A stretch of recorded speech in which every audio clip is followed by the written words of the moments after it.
네, 오늘 제목은 악인과 의인을 향한 하나님의 섭리 두 번째입니다. 지난주에 1절에서 7절까지 그 첫째 파트를 했고 나머지 파트를 좀 나누고자 합니다. 자, 1절에서 7절까지를 우리가 좀 정리를 한다면 한 5가지의 그 단어로 정리할 수 있다고 그랬습니다. 뭡니까? 불평하지 말아라. 그죠? 그것이 첫 번째였습니다. 왜 불평합니까? 악인들의 성공 때문에 불평하지 말아라. 자, 그 다음에 3절에 보면 그를 의뢰하라 이렇게 말하고 있죠. 그 다음에 4절에는 여호와를 기뻐하라 이렇게 말합니다. 딜라이트라고 말하고 있죠. 그 다음에 여호와께 맡기라 그렇게 말하고 있습니다. 5절에 보면. 그 다음에 7절에 기다리라 이렇게 한 5단어로 요약할 수 있습니다. 이것이 하나님께서 우리에게 당부한 내용인 것이고요. 전체적으로 좀 살펴본다면 이 시편의 특징에 대해서 우리가 지난주에 좀 얘기를 했었습니다. 이거는 각 그 알파벳 첫 글자에 해당하는 단어들로 만들어진 시다. 이거를 답관체라고 그랬죠. 아크로스틱이라고 하기도 하고요. 그 다음에 알파베틱 살임스라고도 말하기도 합니다. 여러분이 답관체의 그 의미, 왜 이렇게 그 알파벳 첫 글자로 시를 시작했을까 하는 것에 대한 질문에 답을 얘기했습니다. 지난주에. 그죠? 일단은 사람들하고 친밀하게 다가가기 위해서였고요. 그 다음에 이렇게 균형미를 맞추기 위해서였고, 반복하기 쉽게 만들고, 또는 뭐 시적인 아름다움을 추구하기 위해서였고, 또 암송하기 편했고 노래하기 편하게 만들기 위해서 이렇게 답관체를 쓴다고 했습니다. 성경에는 이런 형식의 시가 9편 정도 나온다고 그랬습니다. 그 중에 하나가 지금 우리가 읽고 있는 37편입니다. 그리고 이 그 시편에서의 큰 그 내용들은 크게는 한 세 부분으로 나눠진다 그랬죠. 첫 번째는 시편의 가장 중요한 주제를 1절에서 2절에 얘기하고 있습니다. 악행하는 자의 그 번성함과 그들이 받은 축복 때문에 불평에 빠지지 말아라. 원망하지 말아라. 그들은 금방 끊어지고 사라질 운명을 갖고 있다. 이게 첫 번째였고요. 그리고 두 번째로는 1절에서 8절까지입니다. 사실은 두 번째 파트가요. 그런데 우리가 지난주에 7절까지 끊었었죠. 자, 내용은 뭡니까? 우리가 주님을 신뢰하고 이렇게 그 하나님을 의지하는 그 마음을 참을성 있게 갖고 살아야 된다. 이것이 의인이 간직할 마음의 상태다라는 얘기를 했었습니다. 그리고 세 번째는 이제 우리가 오늘 나누려고 하는 내용인데요. 이 미래 운명, 악인과 의인의 미래 운명에 대한 얘기들을 하고 있습니다. 이게 우리가 지금 살펴보고 있는 37장의 전체적인 요지입니다. 자, 그러면 우리 간단하게 각 그 부분들 내용들을 좀 살펴보고자 합니다. 8절 9절 내용을 먼저 살펴봅니다. 오늘 우리가 첫 번째 살펴볼 이 8절 9절에 큰 그 제목을 달아라 그러면요, 땅을 차지하는 자가 누구냐라는 것입니다. 여러분, 여기서 성경이 말하는, 지금 이 시편이 말하는 이 땅은 부동산 업자들이 눈에 불 켜고 살려고 하는 그 넓은 돈 갖다 주는 그 투기의 목적의 땅이라고 할 수 없는 거잖아요. 이 땅은요, 이스라엘 백성에게 하나님이 약속했던 그 땅을 말하는 것입니다. 구약의 이 하나님께서 구약의 그 가나안 땅은 사실은 천국의 모형으로 이스라엘 백성에게 약속했던 땅입니다.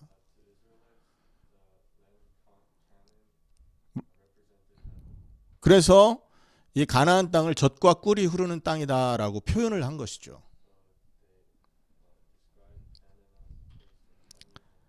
그래서 진짜 의미는 천국의 삶이 젖과 꿀이 흐르는 땅이다라는 얘기를 가나안을 통해서 말씀해주고 계셨던 것입니다.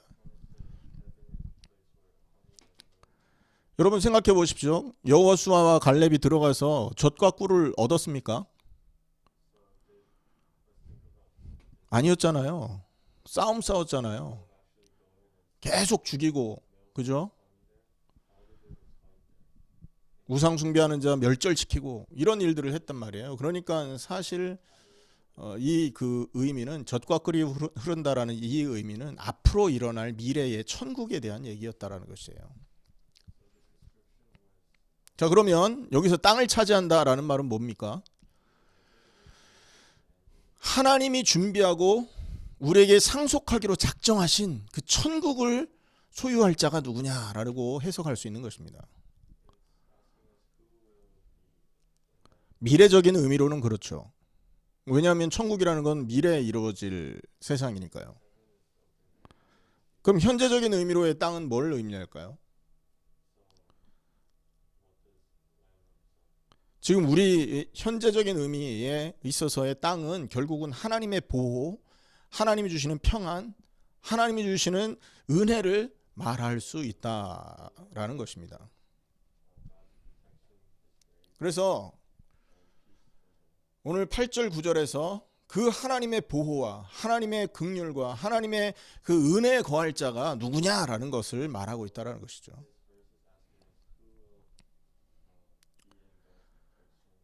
어떤 사람이 그런 복을 얻습니까? 분을 그치고 노를 버리며 불평하지 말아라 라고 말하고 있습니다. 8절의 말씀이었고요. 9절에서는 진실로 악을 행하는 자들은 끊어질 것이나 나 여호와를 소망하는 자들은 땅을 차지하리로다 이렇게 말하고 있죠. 다른 사람을 향해서 화를 내고 직설적인 언행으로 다른 사람의 마음을 상하게 하는 그런 사람을 말하지 않는다는 거예요. 땅을 얻을 자는 땅을 기업으로 갖고 하나님의 보호와 은혜 속으로 들어갈 자는 어떤 사람이냐? 여호와를 소망하는 자들이라는 것이에요.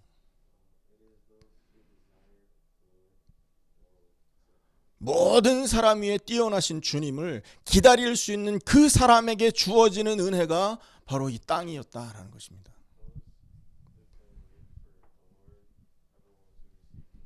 비슷한 의미로 있잖아요. 이 땅을 차지한다라는 이 말이 사실은 이 37편에서만 5군데에서 등장을 합니다.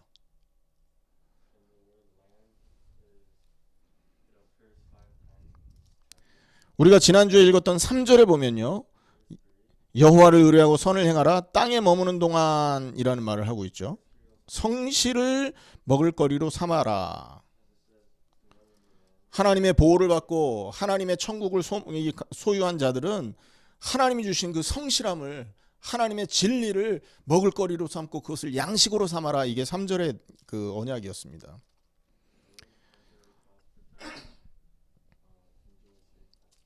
그 다음에 9절에서는요. 오늘 우리가 읽었죠.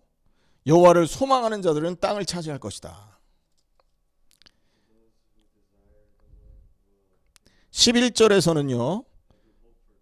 11절에서는 온유한 자들은 땅을 차지할 것이다. 그 다음에 29절에서는 의인이 땅을 차지할 것이다. 그 다음에 34절에서는 여호와를 바라고 그의 도를 지키라 그리하면 네가 땅을 차지하게 될 것이다.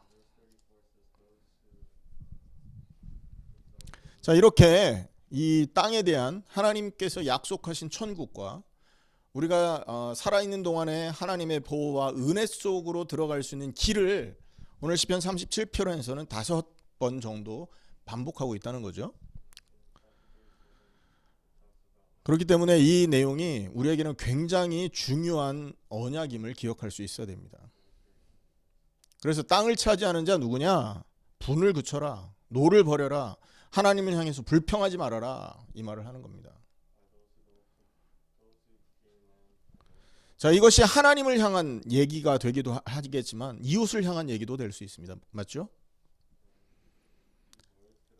하나님을 향해서 분을 그치고 노를 버리고 불평하지 말아라 말할 수 있지만 반대로 사람을 향해서도 분내지 말고 노를 그치고 불평하지 말아라 말이 될 수 있다는 거예요.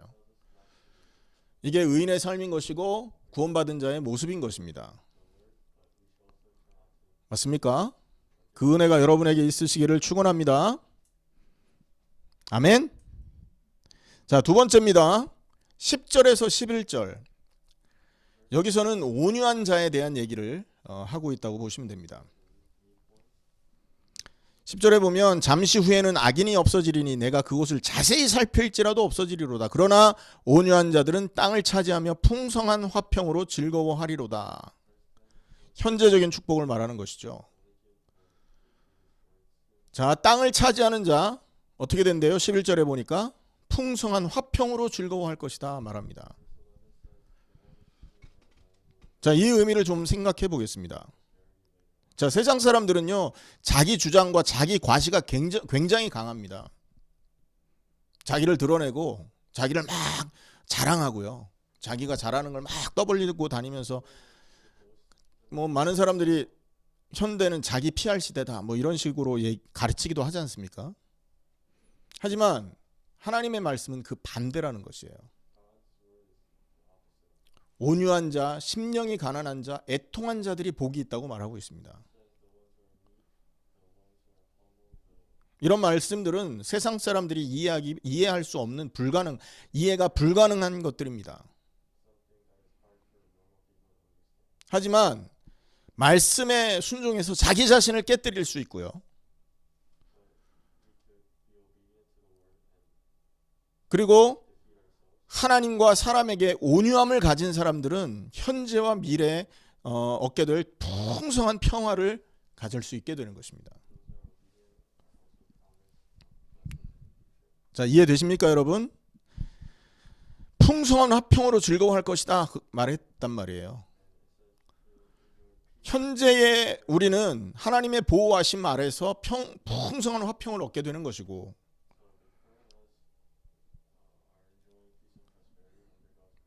미래의 천국에 들어갈 우리는요, 그 천국에서 하나님이 제공하는 풍성한 평안함과 화평과 온전함 속으로 들어가게 되는 것입니다. 자, 그래서 이 땅에 살면서 거만하고 교만하고 그리고 사악한 사람들과는 다른 대조적인 축복이 온유한 자에게 또 이렇게 하나님의 말씀에 순종하기 원하는 자들에게 약속되어 있다라는 것이죠.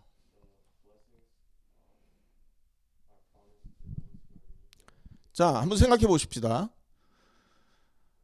여기서 말하는 온유한 자, 하나님을 향해서 그리고 세상 사람들을 향해서 온유한 사람들과 악한 자가 무슨 차이가 있을까요? 가장 큰 차이라고 할 수 있는 게 있습니다. 그게 뭐냐면 악한 자들은 특징이 뭐냐? 자기 욕망을 채우기 위해서 또 자기가 가지고 있는 그 소유하고 있는 걸 지키기 위해서 주변 사람들을 원수로 만드는 경향이 있어요.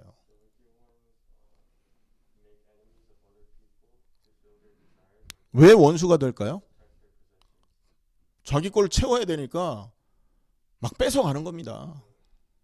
부정을 행하는 거예요.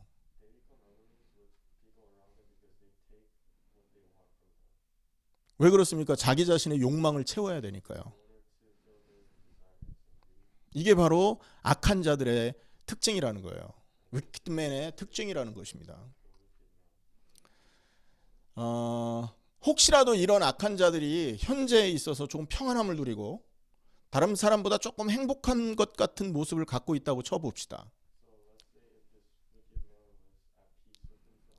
결과는 뭘까요? 그런 사람들이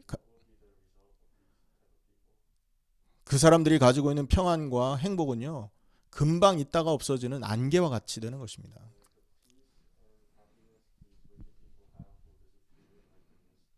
그 사람들의 인생은 살얼음판을 걷고 있는 사람들의 마음 상태와 같을 거예요. 얼마나 불안하겠습니까? 금방 깨질 수 있으니.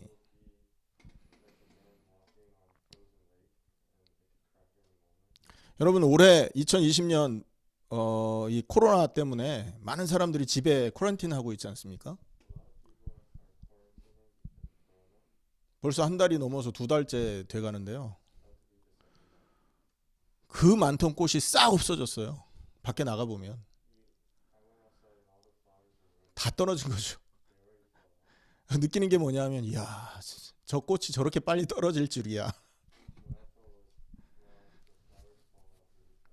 여러분 악한 자들이 가지고 있는 행복과 평안함은요 이렇게 금방 없어지는 것입니다.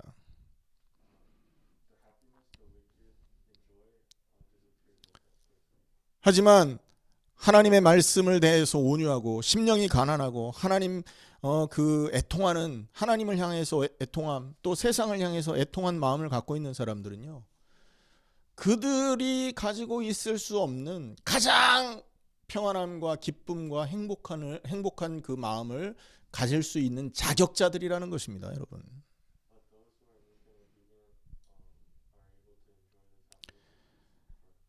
여러분 그 마태복음에 보면 그 산상수훈에서 예수님이 팔복을 말씀하셨습니다.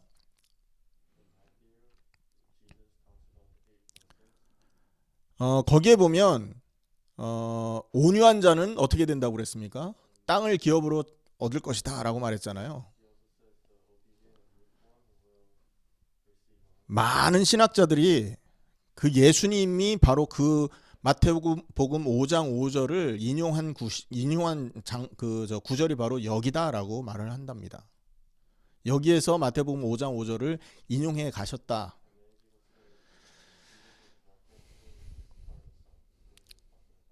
그래서 여러분 하나님을 향해서 온유한 자, 세상을 향해서 온유한 자가 될 수 있기를 여러분 기도하시길 바랍니다. 자, 세 번째입니다. 12절에서 15절의 말씀을 보면 여기에서 특징은 뭐냐면 악인의 칼을 꺾으신다라는 것이 특징입니다.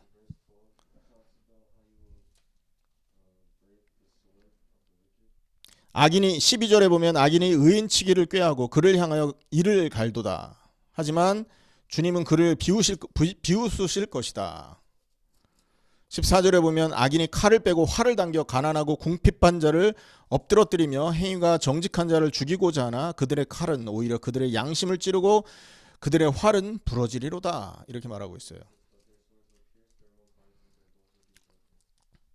악인의 칼을 꺾으시는 하나님.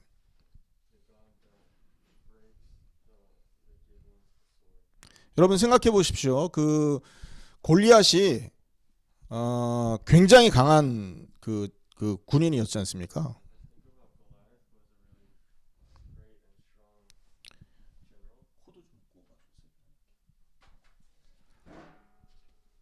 컴퓨터.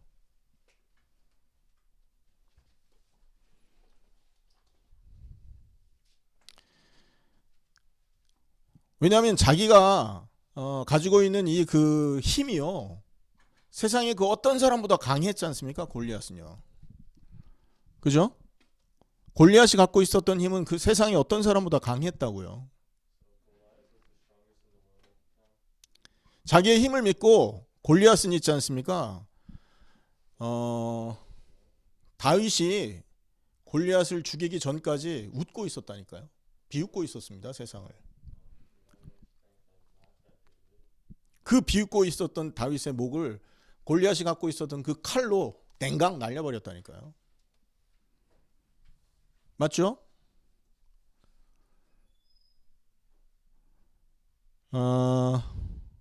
자, 여기서 우리가 깨달아야 될 것은요. 악인들이 사람을 해하려고 했던 그 목표는 결국 자기 자신에게 돌아간다라는 것을 알아야 됩니다.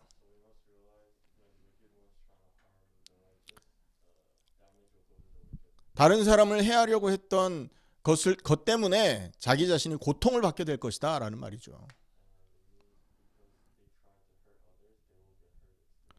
지금 그들은 승리의 기쁨에 취해 있을 수 있습니다만 곧바로 불어닥칠 심판의 그 회오리 바람에서 빠져나올 수가 없는 게 악인들의 운명이라는 거예요. 하나님께서 오늘 이 본문에 보면 그들을 꺾으실 것이다 말하고 있죠. 그 말은 하나님이 의인의 편에 서서 의인을 보호하시는 분이다라는 얘기인 거예요. 하나님의 말씀에 순종하고 하나님의 뜻에 이렇게 뜻을 따라 사는 사람들은요, 하나님의 보호를 받을 자격이 있는 사람들이라는 겁니다.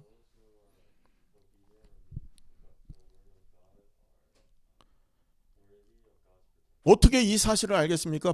악인들이요. 눈에 보이는 것만을 쫓아 사는 그들이 눈에 보이지 않는 보호를 받고 있는 의인들의 그 인생을 어떻게 이해하겠냔 말입니다. 만약에 그들이 죽이려고 했던 이 그 의인들이 하나님의 보호를 받고 있었던 사람이구나라는 깨달을 날이 온다고 한다면 그 날이 언제일까요? 그들이 심판받을 그 자리에서 그걸 깨달을 거라는 겁니다.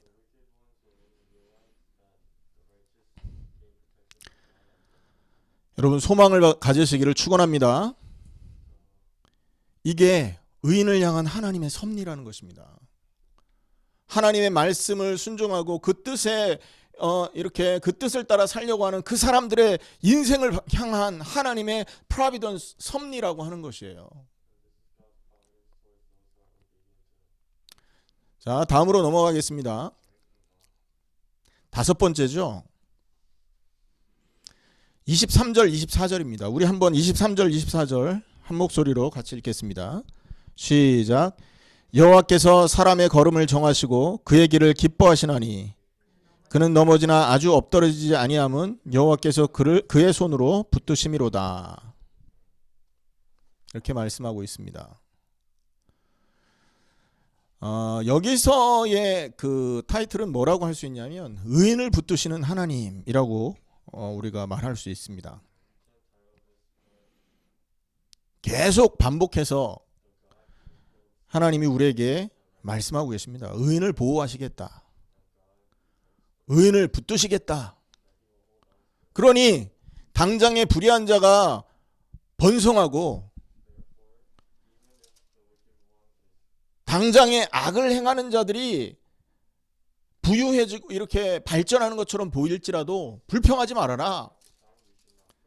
세상을 향해서 너희가 부러운 마음이나 질투하는 마음 갖지 말아라. 너희의 보호자는 나고 하나님 자신은 바로 우리를 거하게 하는 반석과 같은 분이시다. 계속해서 이 얘기를 하고 계시는 것입니다. 24절에 보면 그는 넘어진다. 이거 여기서 말하는 그는 의인을 말하겠죠. 하지만 아주 엎드러지지 않는다. 왜냐? 그들을 의인을 하나님께서 손으로 붙드시기 때문이다. 이렇게 말하고 있는 것입니다.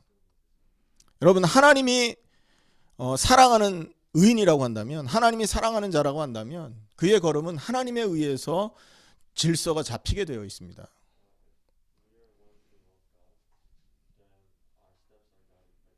그 사람의 인생에서 일어나는 모든 일, 말하자면 일하는 직장이나 학교나 집에서 일어나는 모든 상황은 하나님의 컨트롤 속에 있다는 거예요. 그래서 하나님은요, 우리가 흔들릴 때 절대 우리를 내버려 두지 않는다라는 거예요. 절대로 흔들리고 넘어지는 우리를 쫓아내는 분이 아니라는 겁니다.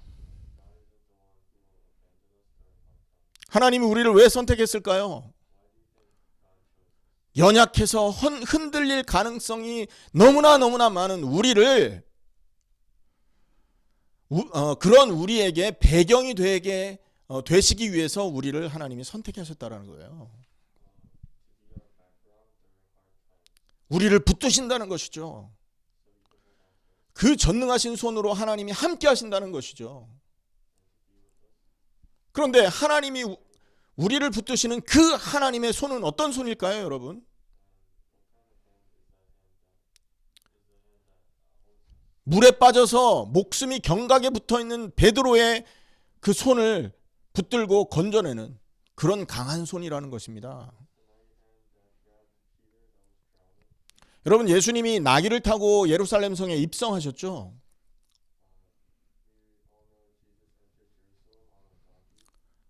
그 말은 뭡니까? 짐승도 움직일 수 있는 그 강한 손이 우리 주님의 손이라는 것이에요. 뿐만 아니라 여러분, 그 성전에 들어갔을 때 예수님이 무슨 일을 하셨죠? 그 성전에서 돈 바꾸는 자들 막 상을 뒤에 엎어버렸지 않습니까?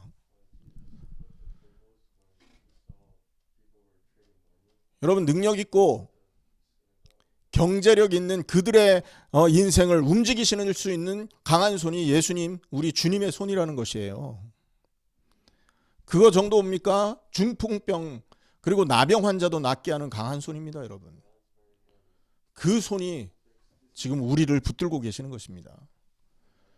그 손이 지금 우리의 배경이 되고 있다는 것이죠. 기억하시길 바랍니다. 우리가 엎드러질 수 있지만 아주 엎드러지지 않는 거예요. 왜? 하나님이 그 강한 손으로 우리를 붙들고 계시기 때문에 그렇다는 거예요. 그런 하나님을 사랑하시고 그런 하나님을 경유할 수 있는 여러분 되기를 축원합니다. 자, 25절에서 36절을 다 읽을 수는 없고요. 여기에서 말하는 큰 제목은 뭐냐면 이게 6번째입니다. 25절에서 36절까지의 큰 제목은 뭐냐면 하나님의 영원한 보호를 말하고 있습니다.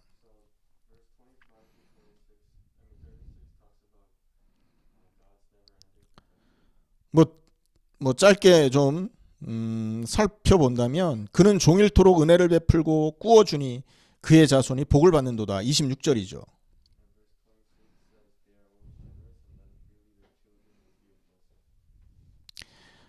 자, 33절에 보면 여호와는 그를 악인의 손에 버려두지 아니하시고 재판 때에도 정죄하지 아니하시리로다.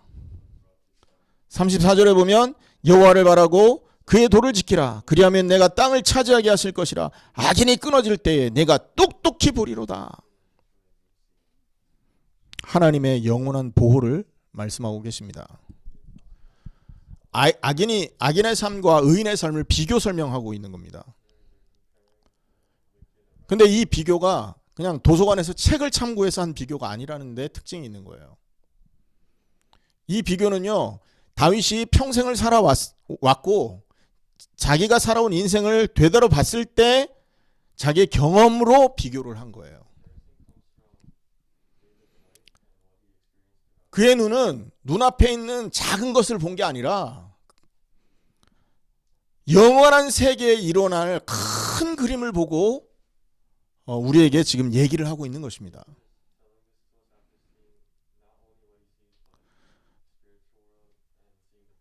눈앞에 있는 것을 보면 의인은 실패한 것 같아요. 보여지는 대로 보면 의인은 하나님 말씀을 순종하는 사람들은 힘이 없는 것 같아요.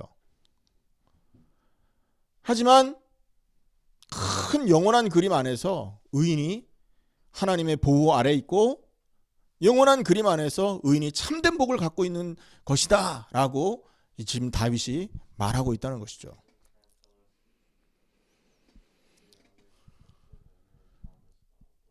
그래서 우리는 뭘 바라봐야 되는 겁니까?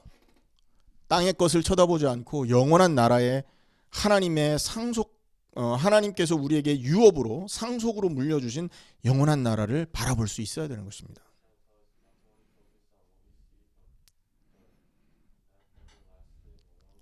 이것은 장래에 만나게 될 실제적인 문제들이라는 거예요.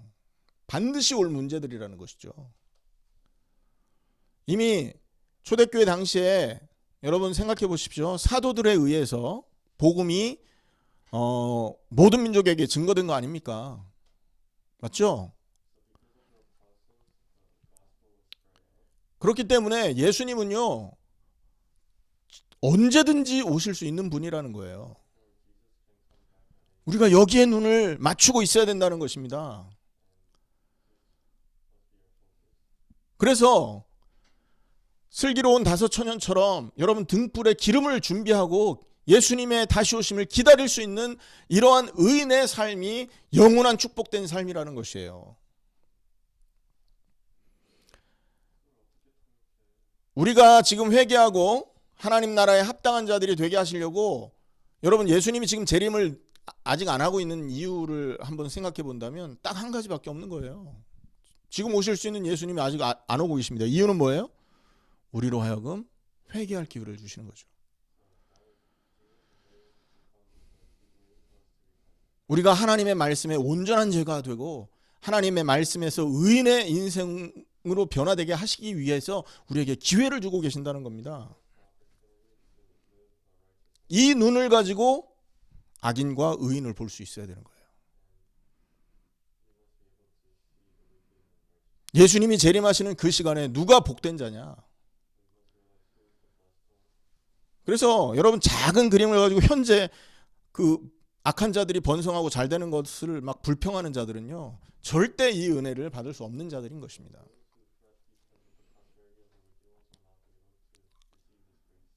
오늘 말씀하고 계시지 않습니까? 25절에 보면 내가 어려서부터 늙기까지 의인이 버림을 당하거나 그의 자손이 걸식함을 보지 못했다. 25절 말씀입니다.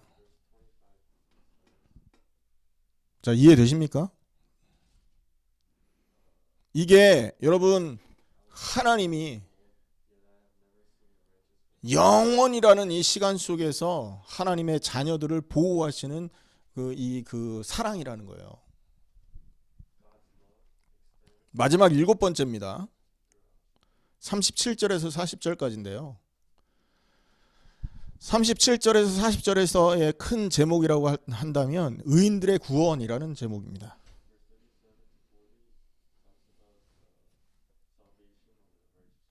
예수님은요, 세상을 향해서 하나님을 향해서 불평하고 투덜거리는 사람들, 그런 사람들을 구원하는 게 아니라는 거예요.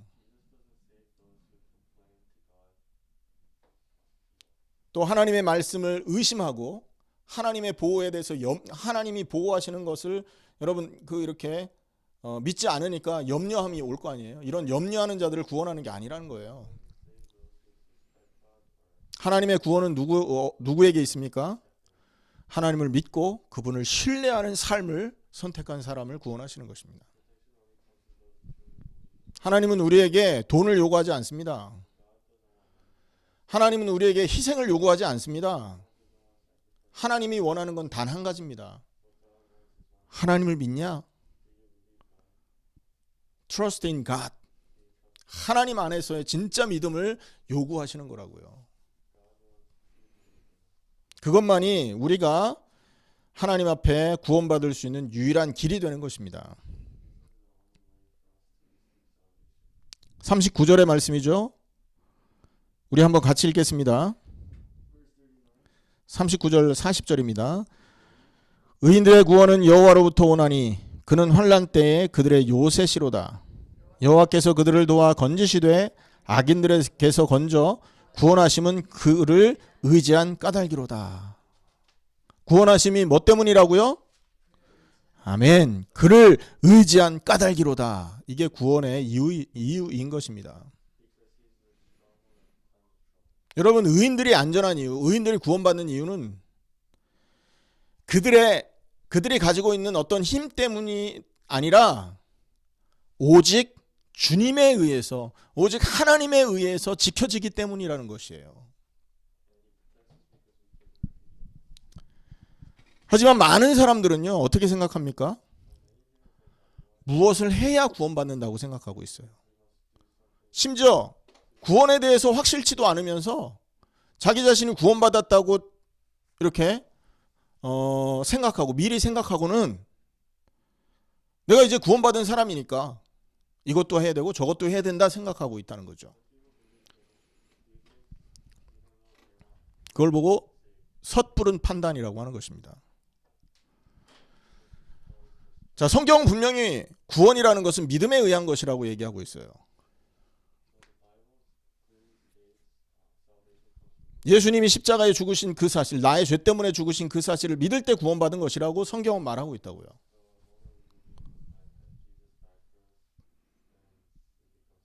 성경이 그렇게 말하고 있으니까 교회 와서 몇 번 그런 얘기를 들으면 나도 믿고 싶어. 이제 나도 믿을래 하면서 구원받았다고 생각하는 거예요.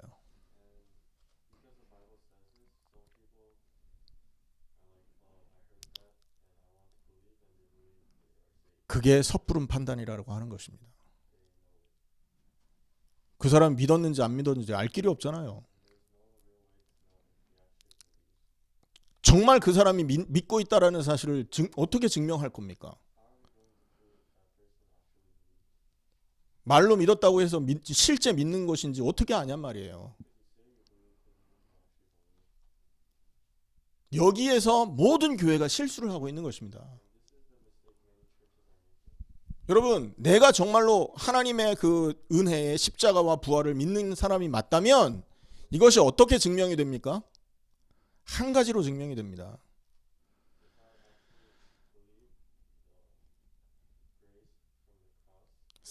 삶의 열매를 통해서 이 사람의 믿음이 증명되는 거예요. 개인적인 면에서는요, 그 사람이 행동하고 판단하는 모든 그 판단의 기준이 무엇이냐에 의해서 증명되는 것이라고요. 무엇 때문에 내가 이 일을 하느냐?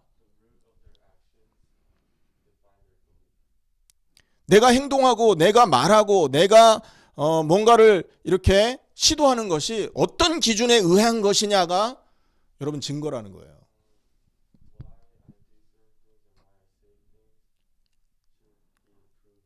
예를 하나 들어보겠습니다. 전도를 합니다. 기도를 합니다. 기도를 하는데 이 사람이 기도하는 이유가 자기의 평안을 목적으로 한다면 그 판단의 기준이 나은 거 아니에요.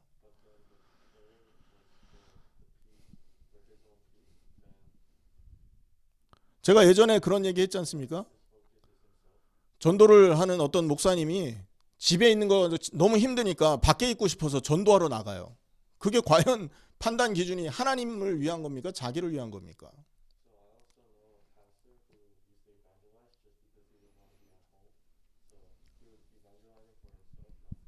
여러분 기억하셔야 됩니다. 우리가 전도를 매일 스케줄 잡고 했던 교회 아닙니까?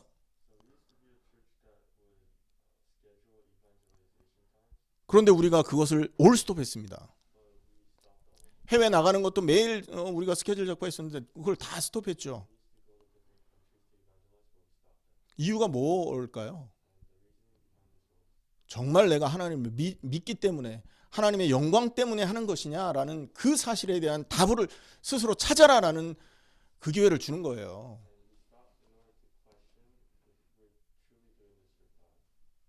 그래서 여러분 정말로 우리가 하나님을 믿는 믿음을 우리가 가지고 있다면 삶을 통해서 하나님의 영광을 말하게 돼 있고 영광이 드러나게 돼 있습니다.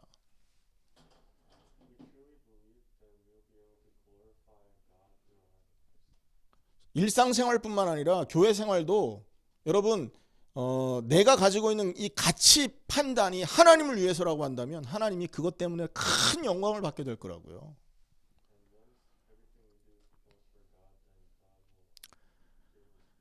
그런데 너무 슬프게도 대부분의 사람은 다 자기를 유익하게 하기 위한 목적 때문에 움직이고 있다는 것이죠.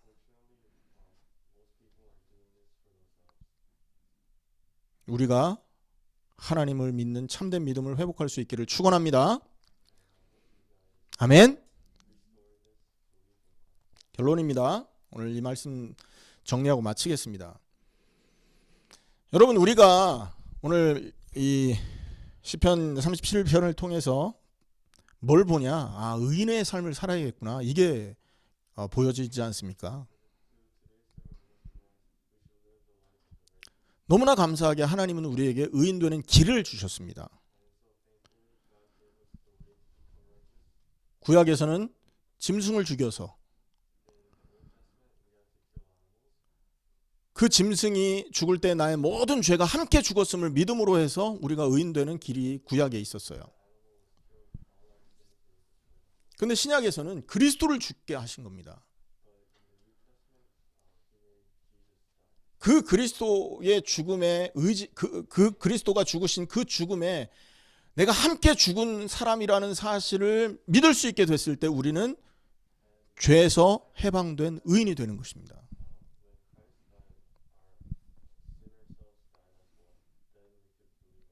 그래서 우리가 의인 되는 방법은 단 한 가지예요. 죽음이라는 겁니다. 죄인으로 우리가 죽으면 지옥 가니까 그리스도의 죽음을 내 죽음으로 받아들이라는 거죠. 근데 우리는 여기서 한 가지 질문을 더 하는 것입니다. 내가 정말 죽었냐라는 거죠. 예수님과 함께 2000년 전에 죽은 게 맞냐라는 겁니다. 여기서 한 가지만 질문할게요. 그럼 내가 죽었는지 안 죽었는지 알 수 있는 방법은 뭘까요? 내가 죽었다면 나의 판단 기준은 그 순간부터 나 중심이 아니게 되어 있다는 거예요. 내가 죽었다는 사실을 믿은 그 순간부터 나의 모든 행동의 판단 기준과 나의 생각의 모든 기준은 하나님의 영광이 기준이 되게 된다는 것이죠.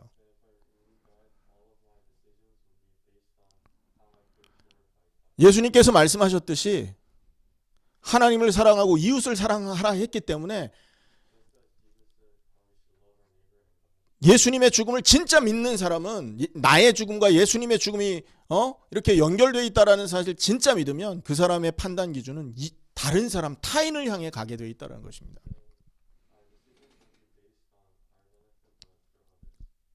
이 믿음이 정말 나의 것이 되고 우리에게 회복됐을 때 하나님은요 오늘 본문에 약속한 의인의 축복된 삶을 허락하시는 것입니다. 그래서 이 의인의 삶은 우리가 얻고 싶어서 얻어지는 게 아니라는 거예요. 죽을 때 얻어지는 것입니다. 아멘. 그리스도 안에서 죽어야 이 의인의 삶이 우리 것이 되는 거예요.